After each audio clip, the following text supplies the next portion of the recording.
Commander Jessica Brooks stood at the bridge of the Earth defense ship determined, her eyes fixed on the massive alien vessels that had just appeared near Jupiter's orbit. The ships were beautiful in a strange way, with their silvery hulls that seemed to ripple like water in space, but their beauty didn't make them any less threatening. "Sir, they're broadcasting again," Lieutenant Pete Mason said from his communication station. His voice was steady, but his fingers trembled slightly over the controls. Jessica nodded. "Put them through." The main screen flickered to life, showing a tall, humanoid figure with metallic-looking skin. The alien's eyes glowed with an unnatural purple light that made Jessica's skin crawl. "Primitive species," the alien spoke in perfect English, though its mouth didn't move. "We are the Galactic Concordat. Your planet has been selected for integration into our empire. Resistance would be unwise." Jessica's jaw tightened. She had trained for 15 years in the Earth Defense Fleet, but first contact scenarios hadn't quite prepared her for this level of arrogance. "This is Commander Brooks of the Earth Defense Fleet. We welcome peaceful dialogue, but we don't accept threats." The alien's eyes pulsed brighter. "Threats? No, Commander. This is merely a statement of fact. Our scans show your technology is barely beyond fossil fuel usage. Your ships run on primitive nuclear fusion. We have mastered the power of stars themselves." Behind Jessica, the bridge crew worked silently at their stations. She could feel their tension, but also their determination. Humanity might be younger than this Concordat, but they weren't going to roll over and surrender. "Perhaps," Jessica replied carefully, "you could share some of that knowledge. Earth would be interested in peaceful technological exchange." The alien made a sound that might have been laughter. "Exchange? With warriors? Your species spends more resources on weapons than any other civilization we've encountered. Your history is written in blood. You are dangerous children playing with tools you don't understand." Jessica's tactical officer, Mark Thompson, quietly spoke up. "Commander, their ships are moving. They're spreading out in a standard containment pattern." "I see," Jessica said, both to Mark and the alien.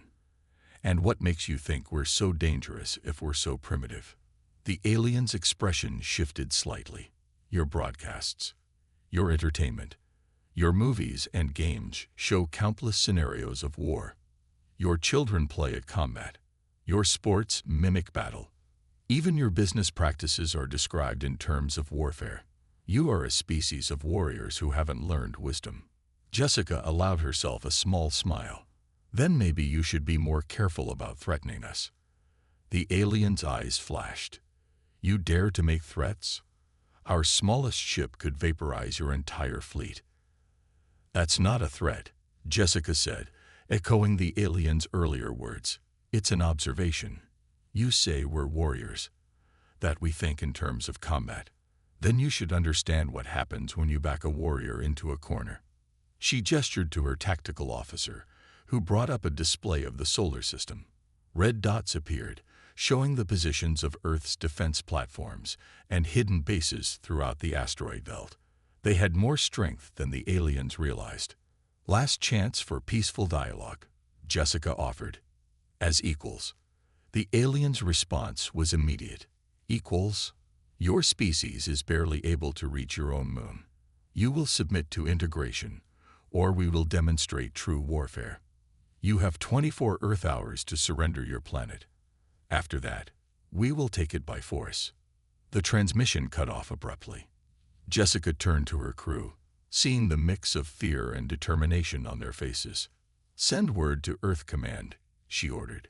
Tell them the neighborhood just got interesting. And get me everything we have on their ship configurations. Something tells me we're going to need it." As the crew rushed to comply, Jessica stared at the alien ships through the view screen. They didn't understand humans very well, she thought. Yes, humans were warriors, but they were something else too, survivors. And sometimes the most dangerous weapon wasn't the biggest ship or the strongest shield. Sometimes it was the mind behind them. "Pete," she called to her communications officer, "get me Admiral Hayes. I think it's time we showed our new friends why humans have so many stories about war, and why we're still here to tell them. Michael Reynolds hadn't slept in 36 hours, but he couldn't stop staring at the holographic display of Concordat ship movements. Something about their patterns bothered him. The aliens were too perfect, too structured in their formations. "You're going to burn your eyes out," Lieutenant Emily Parker said, walking into the Pentagon's analysis room with 2 cups of coffee. She handed one to Michael, who took it without looking away from the display. "Look at this," he said, pointing to the alien fleet's positioning.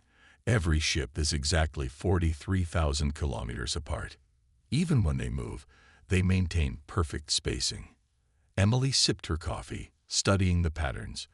As the military's top expert on shield systems, she had been pulled from her research lab the moment the aliens appeared. Maybe they're just very precise. Too precise. Michael stood up and walked around the hologram. In nature, nothing is this perfect. Even computers add small random variations to prevent predictability. But these aliens... He waved his hand through the hologram, making the image ripple. "They're like a marching band that only knows one formation." The door opened again, and Admiral Robert Hayes walked in. Everyone in the room snapped to attention, but he waved them back to their work. "Give me good news, people. Earth's leaders are breathing down my neck, and we've got 18 hours until the Concordat's deadline." Emily stepped forward. "Sir, I've analyzed their shield frequencies. They're impressive. But what, Lieutenant?" "But they're consistent. The same patterns, over and over. It's like they've never had to adapt their defenses." She pulled up her own data on a separate screen. "Their shields are stronger than ours, but they're inflexible." Michael suddenly snapped his fingers. "That's it. Admiral, remember the old saying about generals always fighting the last war?" Hayes nodded slowly.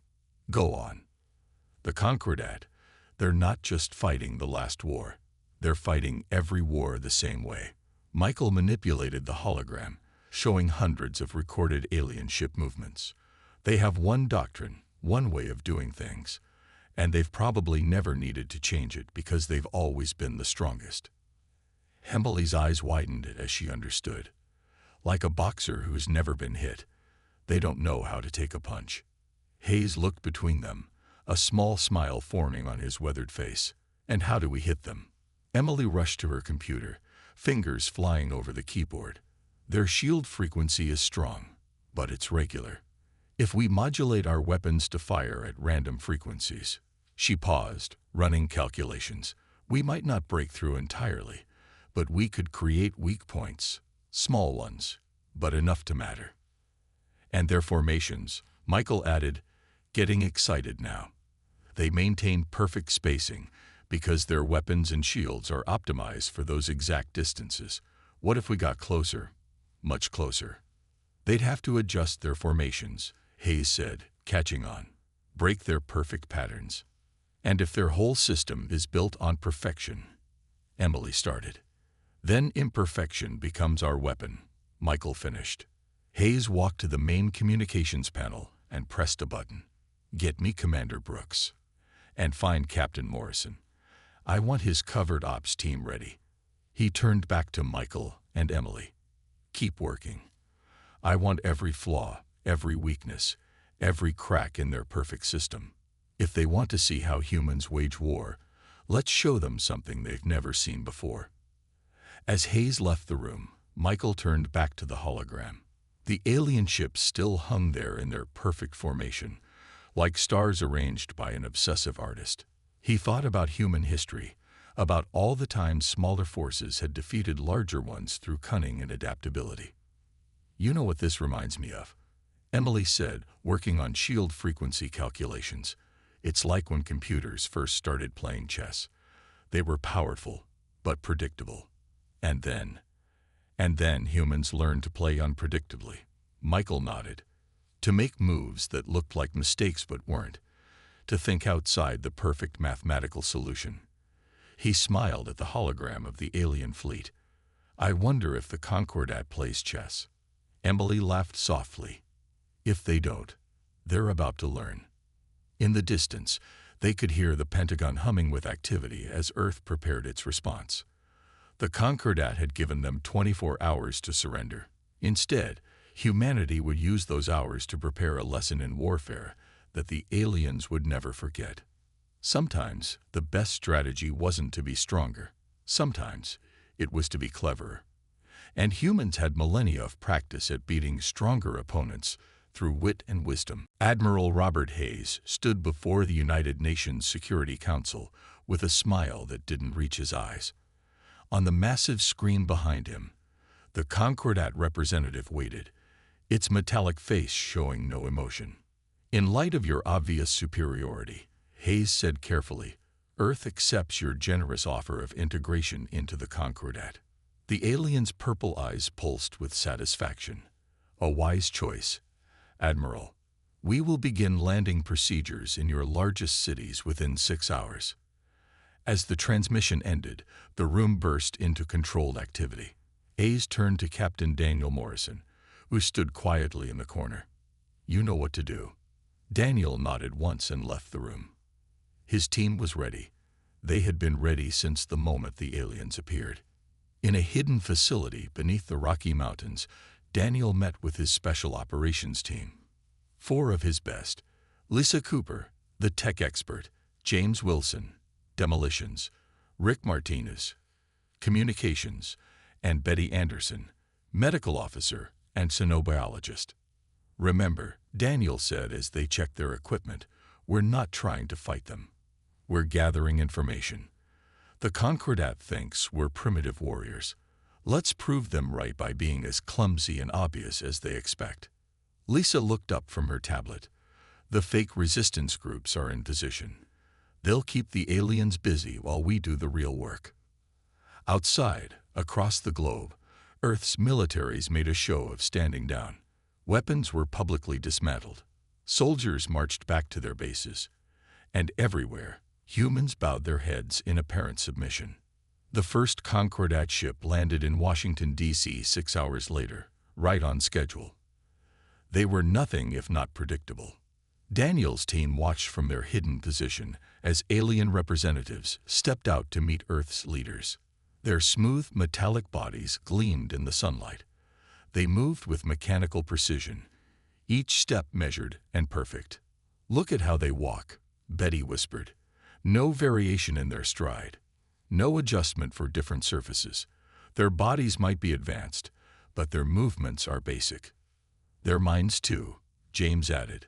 They only see what they expect to see. What the Concordat expected to see was a defeated human race. So that's exactly what Daniel's team showed them. They stumbled obviously away from the landing site, making enough noise to draw attention, but not enough to seem threatening. The aliens' guards tracked them with casual disinterest. Just another group of primitive humans running in fear. But they weren't running away. They were moving closer to their real target. While the main delegation toured the White House, Daniel's team slipped aboard the landed ship. Lisa's hacked codes, based on the patterns Michael Reynolds had discovered, worked perfectly. The doors opened without alarm. Primitive, are we? Lisa muttered as her tablet connected to the alien systems. Let's see what we can learn from your superior technology. Inside the ship, everything was ordered. Everything had its place. Everything followed rules. No redundancy, Rick noticed, studying their communications array. No backup systems. They've never needed them. No security cameras in most areas, James added. Why would they need them? No one has ever dared to infiltrate their ships. Betty collected biological samples while Lisa downloaded technical data. Daniel kept watch, amazed at how easy it all was. The Concordat had grown so used to being superior that they had forgotten the basics of security. Hours later, they slipped away as quietly as they had come. Above them, the Concordat representatives continued their victory tour, never suspecting that their perfect ship had been compromised. Back in the underground facility, Daniel handed a drive to Admiral Hayes. Everything we could find, sir. They're advanced, but they're predictable. Hayes finished. Good work, Captain. This should give us everything we need for the next phase. Daniel looked at the tactical display, showing Concordat ships landing across the globe, each one perfectly spaced, each one following the exact same procedure. They think they're teaching us about advanced civilization, he said quietly. But we're about to teach them something far more important. Hayes raised an eyebrow. And what's that, Captain? Daniel smiled grimly.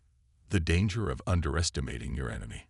Around the world, other teams like Daniel's were infiltrating other ships, gathering data, finding weaknesses, preparing for the moment when humanity would show its true face. The Concordat thought they were accepting Earth's surrender. Instead, they were walking into humanity's trap. Colonel Amanda Foster walked through the massive underground factory, listening to the sound of machines hard at work. On paper, this facility near Detroit was making cars. In reality, it was producing something very different. "How are we doing on the new shield modulators?" she asked Thomas Wilson, who was bent over a workbench testing a device that looked like a car's electrical system. "Better than expected," Thomas replied, pushing his glasses up his nose. "We're using the Concordat's own technology against them. Their shields are perfect, but that makes them perfectly predictable. Above them, through half a mile of rock and dirt, Concordat ships patrolled the skies. They had been on Earth for 2 weeks now, watching humans go about their primitive lives. They never thought to look below the surface." Amanda's phone buzzed, a secure message from one of her many resistance cells. "The aliens are inspecting the Chicago facility in an hour," she read. "Time to put on another show." In Chicago, workers quickly switched their assembly lines back to making regular cars. They hung their heads low and worked slowly, just as the Concordat expected from a defeated species. The aliens walked through the factory, their purple eyes glowing with satisfaction at the humans' apparent submission. "Your productivity is low," one of them noted to the factory manager. "We're trying our best, sir," the manager said, wringing his hands nervously. "We're just simple workers, not as efficient as your people." The alien nodded, pleased with this answer. They never noticed the hidden doors, the secret elevators, the underground tunnels that connected every major factory in the region. Back in the Detroit facility, Amanda received confirmation that the inspection was over. "Resume full production," she ordered. Within minutes, the real work continued. Thomas brought her to his testing area.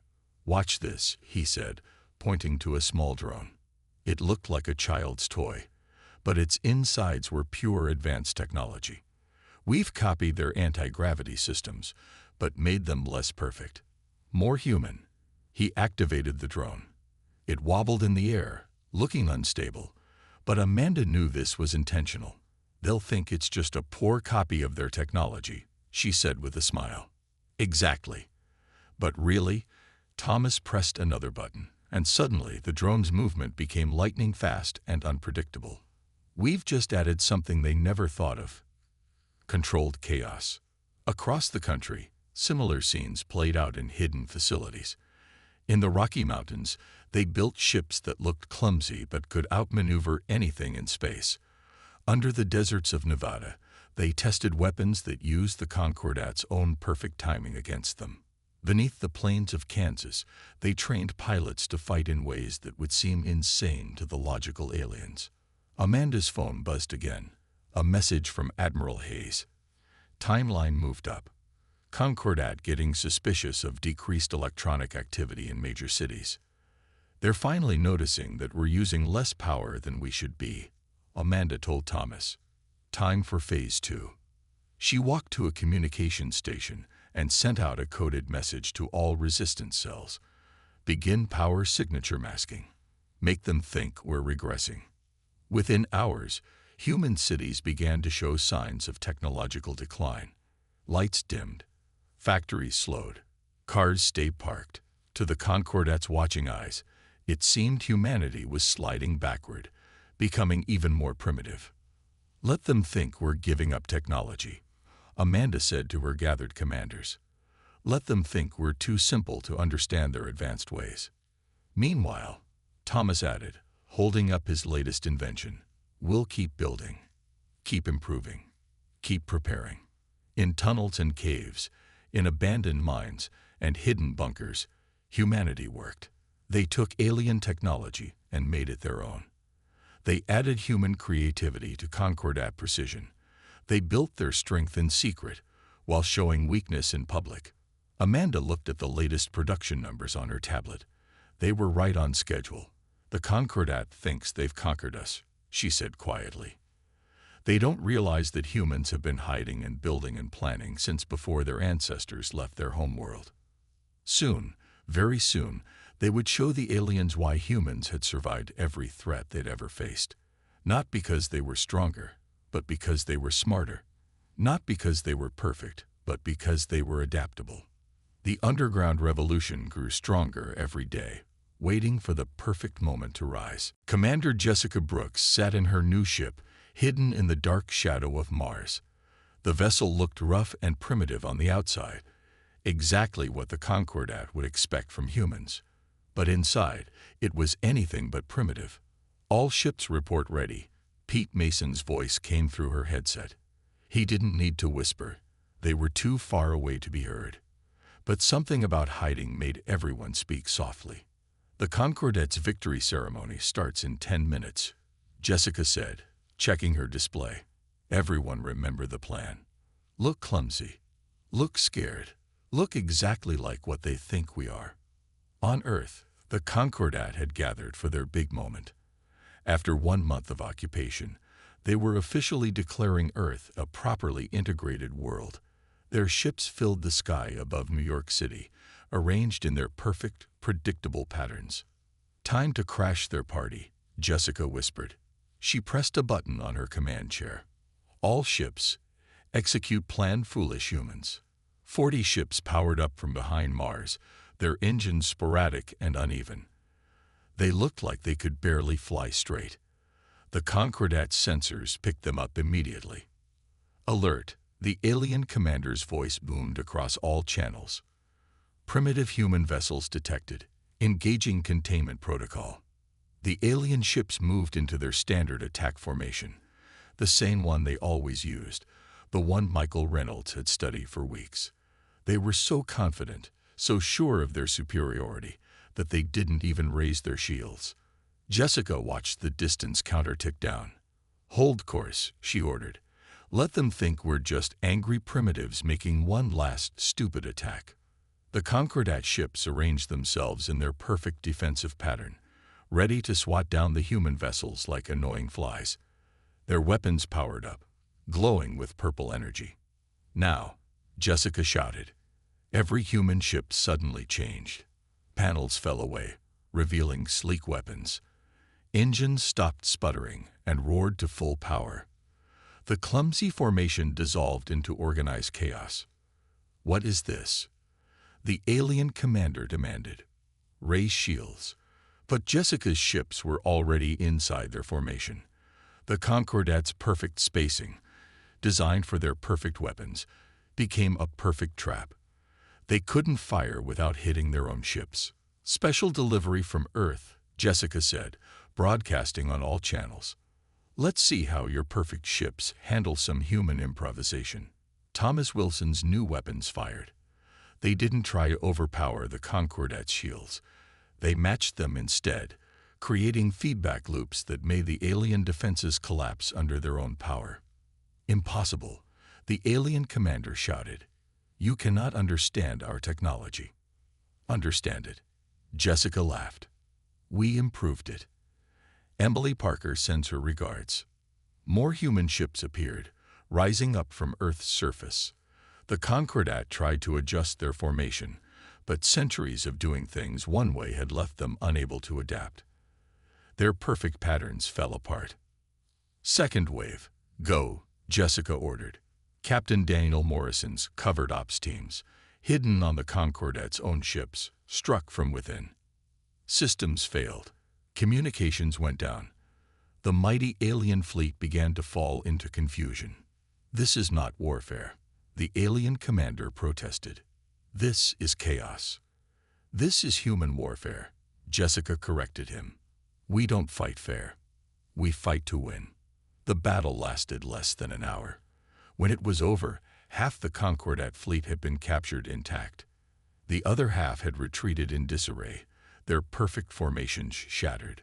Jessica stood on her bridge, watching Earth's sky clear of alien ships for the first time in a month. "Send word to Admiral Hayes," she ordered. "First strike successful. And tell Colonel Foster she can bring the rest of our fleet out of hiding." Pete Mason grinned as he sent the message. "Think they'll come back?" "Oh, they'll be back," Jessica said, watching the last Concordat ship disappear into space. "But next time, they won't be so quick to underestimate us." She looked at her display, showing the massive human fleet emerging from secret bases across the solar system. The Concordat thought they had conquered Earth. Instead, they had given humanity exactly what it needed: time to prepare, and a reason to fight back. "Send one more message," Jessica said, "to the Concordat leadership. Tell them, welcome to war, human style." Sarah slowly opened her eyes. The first thing she saw was a bright light above her. She blinked a few times as her vision came into focus. She realized she was lying on her back, staring up at a plain white ceiling. Where was she? The last thing she remembered was walking through the forest near her house.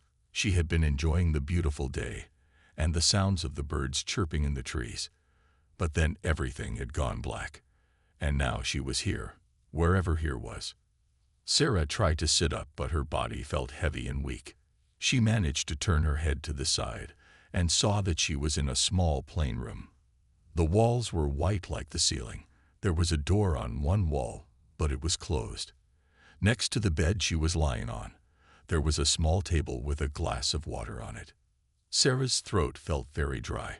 She reached out with a shaky hand and picked up the glass, taking a long drink. The cool water felt good going down her throat. She set the glass back down and tried to make sense of her situation. How did she get here? Had something happened to her in the forest? Her mind raced with possibilities, but she couldn't remember anything after blacking out. Just then, Sarah heard the sound of the door opening. She turned her head to see who was coming into the room.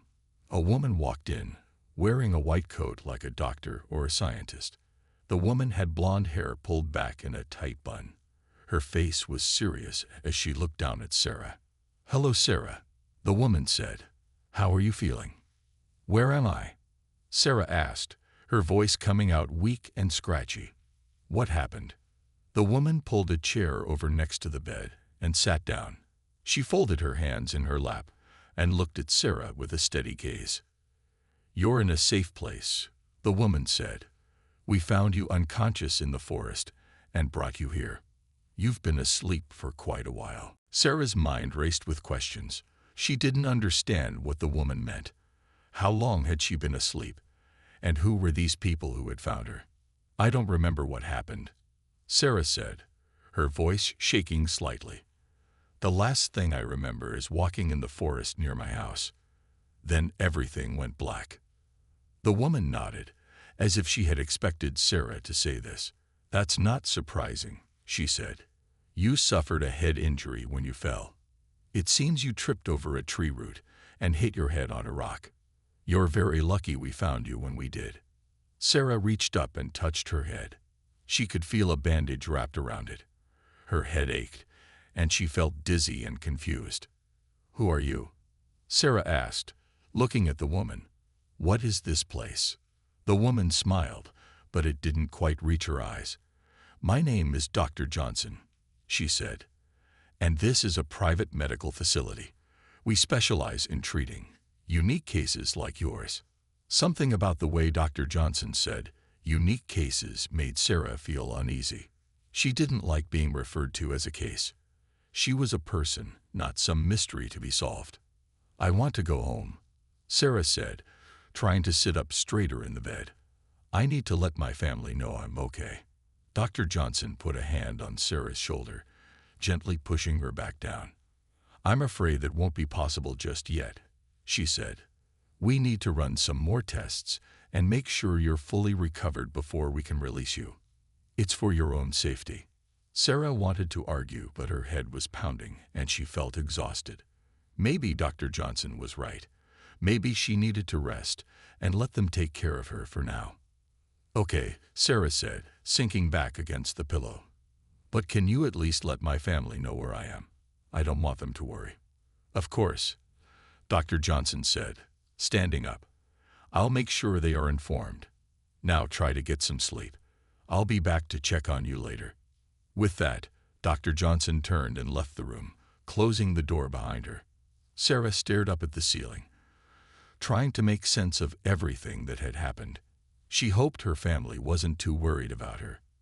As she drifted off to sleep, Sarah couldn't shake the feeling that something wasn't quite right. But she was too tired to think about it now. She closed her eyes and let the darkness take her once again. The next time Sarah woke up, she found herself alone in the plain white room. She sat up slowly, her head still aching but feeling a bit clearer than before. She looked around, trying to find any clues about where she was or what had happened to her. The small table next to the bed was empty now. The glass of water was gone. Sarah swung her legs over the side of the bed and stood up carefully. She felt shaky but managed to take a few steps toward the door. She tried the handle, but it was locked. Sarah frowned. Why would they lock her in? If this was a medical facility like Dr. Johnson said, shouldn't she be free to move around? Sarah went to the small window set high in the wall. She had to stand on her tiptoes to see out. All she could see was a brick wall on the other side, barely a few feet away. There was no way to tell where she was or what was outside this building. Just then, Sarah heard the click of the door unlocking. She spun around as it opened, and Dr. Johnson walked in, followed by a tall man in a dark suit. The man had short gray hair and a stern expression. "Good morning, Sarah," Dr. Johnson said with a tight smile. "I see you're up and about. How are you feeling?" "I want to know what's going on," Sarah said, trying to keep her voice steady. "Why was the door locked? And who is this?" She nodded towards the man. "This is Mr. Thompson," Dr. Johnson said. "He's an associate of mine. Don't worry, he's here to help." Mr. Thompson gave Sarah a curt nod, but didn't say anything. His presence made Sarah feel even more uneasy. Something about him seemed cold and threatening. "I don't need any help," Sarah said, taking a step back. "I just want to go home. You can't keep me here against my will." Dr. Johnson sighed and glanced at Mr. Thompson. He gave her a small nod. She turned back to Sarah. "I'm afraid it's not that simple, Sarah," Dr. Johnson said. "The truth is, we believe you may be special. That fall you took in the forest may have triggered something in your brain. We need to run more tests to be sure." "What do you mean, special?" Sarah asked, her heart starting to race. "What kind of tests?" Dr. Johnson hesitated. "We believe you may have abilities," she said carefully. "Psychic abilities." Sarah stared at her in shock. Psychic abilities. That was impossible. Things like that didn't exist in the real world. This had to be some kind of trick or misunderstanding. "You're crazy," Sarah said, backing up until she hit the wall. "I don't have any abilities. I'm just a normal person. Now let me go." Mr. Thompson stepped forward, his hand reaching inside his jacket. Sarah's eyes widened as she saw the glint of a gun. "I'm afraid we can't do that," he said, his voice cold and emotionless. "You're too valuable to let go. You belong to us now." Sarah screamed as everything went black once again.